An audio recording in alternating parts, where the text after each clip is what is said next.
बिस्मिल्लाहिर्रहमानिर्रहीम। अस्सलाम वालेकुम। मैं हूँ ज़ारा और आप देख रहे हैं ज़ारा कुज़ीन। उम्मीद है कि आप सब खैरियत से होंगे और अल्हम्दुलिल्लाह मैं भी बिल्कुल ठीक हूँ। आज मैं लेके आई हूँ आप लोगों के लिए बहुत ही आसान और मज़ेदार shashlik with egg fried rice की रेसिपी, जिसे बनाना बहुत ही ज़्यादा आसान है। तो बगैर टाइम वेस्ट किए हम चलते हैं अपनी रेसिपी की तरफ।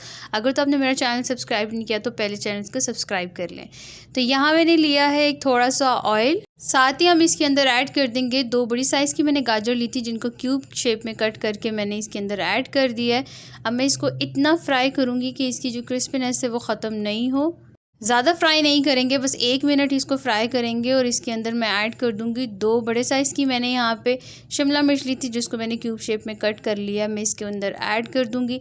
इसको भी हमने ज़्यादा फ्राई नहीं करना, वरना इसकी क्रिस्पीनेस ख़त्म हो जाएगी, जो खाने में बिल्कुल भी मज़े की नहीं लगेगी। अब मैंने यहाँ लिए हैं 3 अंडे, जिनको मैंने बीट कर लिया है। और वेजिस को थोड़ा सा साइड पे करके दूसरी साइड पे मैंने अंडे ऐड कर दिए और 1-2 सेकंड इसको बिल्कुल भी नहीं हिलाया। जब ये नीचे से पकना स्टार्ट हो गया था तो इसके बाद मैं इसको मिक्स करूँगी। अच्छे से मिक्स होने के बाद मैंने इसके अंदर ऐड किया है 1 टीस्पून सॉल्ट और 1 टीस्पून ही इसके अंदर मैंने ऐड की है काली मिर्च का पाउडर। 2 टेबलस्पून मैं इसके अंदर ऐड कर रही हूँ सोया सॉस। 2 टेबलस्पून ही इसके अंदर मैं ऐड कर रही हूँ विनेगर। अब इन सब चीज़ों को कर लेंगे हम 1-2 बार अच्छे से मिक्स। 2 से 3 मिनट हम इसको कुक करेंगे ताकि जो हमने स्पाइसेस ऐड किए हैं वो अच्छे से मिक्स हो जाएं। तो अब बारी है इसके अंदर चावल ऐड करने की, जो मैंने पहले से बॉईल करके रख लिए थे। और यहाँ मैंने चावल लिया है 1 गिलास।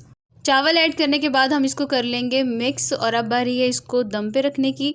तो 5 मिनट आपने इसको लो फ्लेम पे दम देना है ताकि ये अच्छे से कुक हो जाए। चावल को कर देते हैं साइड पे। तो अब बारी है शाशलिक बनाने की। तो यहाँ मैंने लिया है थोड़ा सा ऑयल। ऑयल को गर्म करने के बाद मैंने इसके अंदर ऐड किया है 2 शिमला मिर्च, जिसको मैंने क्यूब शेप में कट कर लिया है। बस इसको ज़्यादा हमने फ्राई नहीं करना कि इसकी जो क्रिस्पीनेस है वो ख़त्म नहीं हो। और साथ ही साथ मैं इसके अंदर ऐड कर रही हूँ एक बड़े साइज़ का यहाँ पे प्याज लिया था, जिसको मैंने क्यूब शेप में कट कर लिया है। इसको बस थोड़ा सा ही फ्राई करेंगे और हम इसको निकाल लेंगे, ज़्यादा हमने इसको फ्राई नहीं करना। तो अब बारी है इसको निकाल लेने की। अब इसी पतीले में मैं थोड़ा सा और ऑयल ऐड कर रही हूँ और जैसे ही ऑयल गर्म हो जाएगा तो मैं इसके अंदर 1 टीस्पून अदरक लहसुन का पेस्ट ऐड करूँगी और इसको अच्छे से सौते कर लूँगी। जैसे ये सौते हो जाएगा तो मैंने यहाँ पे 200 ग्राम चिकन लिया है, वो इसके अंदर ऐड कर लूँगी और इसको इतना कुक करूँगी कि इसका कलर चेंज हो जाए।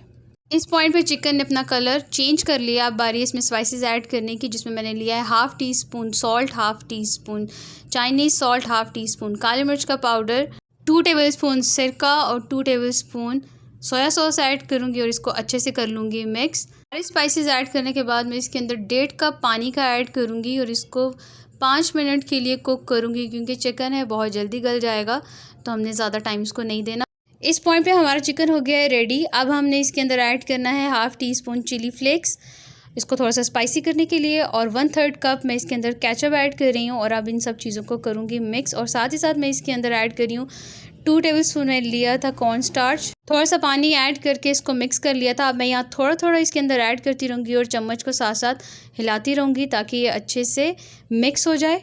और साथ ही मैं इसके अंदर ऐड करूँगी जो वेजीज़ मैंने पहले फ्राई करके रखी थी, इसको करेंगे अच्छे से मिक्स। और 5 मिनट के लिए बिल्कुल लो फ्लेम पे मैं इसको पकाऊंगी ताकि जो हमने इसके अंदर कॉर्न स्टार्च ऐड किया है वो अच्छे से पक जाए, उसका टेस्ट हमें कच्चा कच्चा फील ना हो। इस पॉइंट पे हमारा शाशलिक हो गया तैयार, बहुत ही मज़ेदार और थोड़ा सा स्पाइसी। तो आप देख सकते हो ये इतना माशाल्लाह अच्छा लग रहा है देखने में, तो खाने में ये कितना मज़े का होगा। यहाँ पे हमारे एग फ्राइड राइस भी तैयार हो गए हैं, तो आप देख सकते हो। बस अब इसको हम करेंगे डिश आउट। आप इस रेसिपी को अपने घर में ज़रूर ट्राई करना और इसका फ़ीडबैक मुझे लाजमी देना। मुझे उम्मीद है कि आपके घर में सबको ये रेसिपी बहुत पसंद आएगी। आप इसकी पिक्चर मेरे साथ इंस्टाग्राम और फेसबुक पर भी शेयर कर सकते हो, इसका लिंक मैं डिस्क्रिप्शन में ऐड कर दूँगी, आप वहाँ से जाके देख लेना। उम्मीद है कि आपको आज की रेसिपी पसंद आई होगी। अगर तो पसंद आई है तो चैनल को सब्सक्राइब करना, वीडियो को लाइक और शेयर करना मत भूलिएगा। मिलते हैं एक नई वीडियो के साथ, तब तक अपना ख्याल रखिएगा। अल्लाह हाफिज़।